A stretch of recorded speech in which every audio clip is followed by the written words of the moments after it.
Bonjour à tous. Avec l'aide d'Hachem, j'aimerais qu'on parle aujourd'hui de la joie. On a beaucoup parlé de ce sujet sur Joie de vivre, mais j'aimerais vraiment reprendre ça parce que ce titre, je reprends.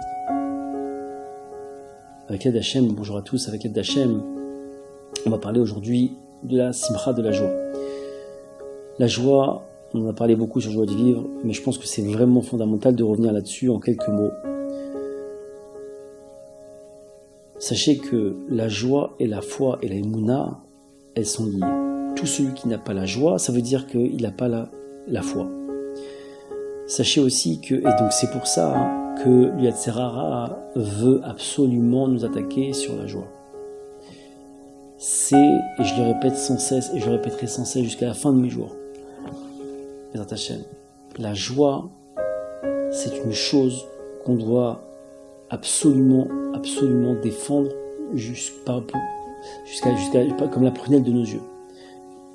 Je suis sûr que tout celui qui lâche ça, qui laisse quelque chose, le Yetzer Hara toucher sa joie, Béhémet, c'est une grande catastrophe. Il a laissé un virus Béhémet rentrer. Sachez qu'il y a des choses dans la vie où on parle souvent de questions de principe. La joie, on doit avoir un principe dans notre vie. La joie, personne ne touche.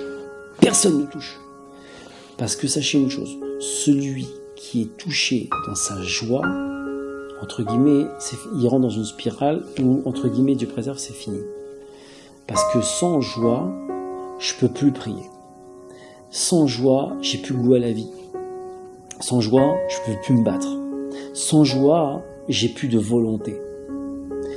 Si j'ai plus ces quatre éléments-là, sachez que, entre guillemets, le combat va être très très difficile. Très très très difficile. Quand j'entends souvent des personnes qui m'appellent avec des problèmes de paix conjugale, de shalom bayit, avec des problèmes au niveau des enfants, au niveau de l'argent, au niveau de la santé, et des problèmes au niveau de la santé qui sont des fois très très très difficiles. Sachez que la première bataille, c'est pas de chercher un médicament ou un bon médecin, par exemple pour la santé, ou quand il y a un problème de dette, de chercher un bon banquier ou de trouver une solution à un problème financier. Le premier combat, c'est Béhémet, celui de la joie. Si on ne garde pas le cap de la joie, entre guillemets, Rabbi Nachman il dit comme ça que la tristesse, il faut l'entraîner de force vers la joie. De force. Comme quelqu'un qui serait un petit peu déprimé, alors il dit allez viens. On t'embarque avec nous, on va voir un spectacle, on va voir un truc rigolo parce que on prend de force. C'est la même chose. La tristesse, c'est pas elle qui doit nous emporter. La tristesse, on la prend avec nous et on l'embarque dans la joie. Il faut se battre. C'est un combat, c'est une vraie survie. C'est quelque chose sur laquelle il faut pas se laisser faire, faut pas se laisser avoir. La joie, c'est la vie. La tristesse, Dieu préserve, c'est la fin. Il faut le comprendre et l'intégrer.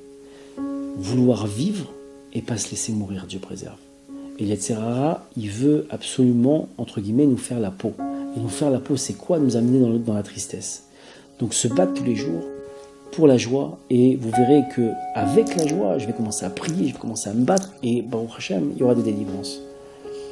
Alors que, Bezrat Hashem, tout un chacun, on se bat pour cette merveille, ce diamant, ce bijou inestimable qui est la joie, et qu'on prenne conscience que ça, c'est notre premier combat dans notre vie, et quand on a ça, on peut continuer le combat et vaincre avec l'aide d'Hachem.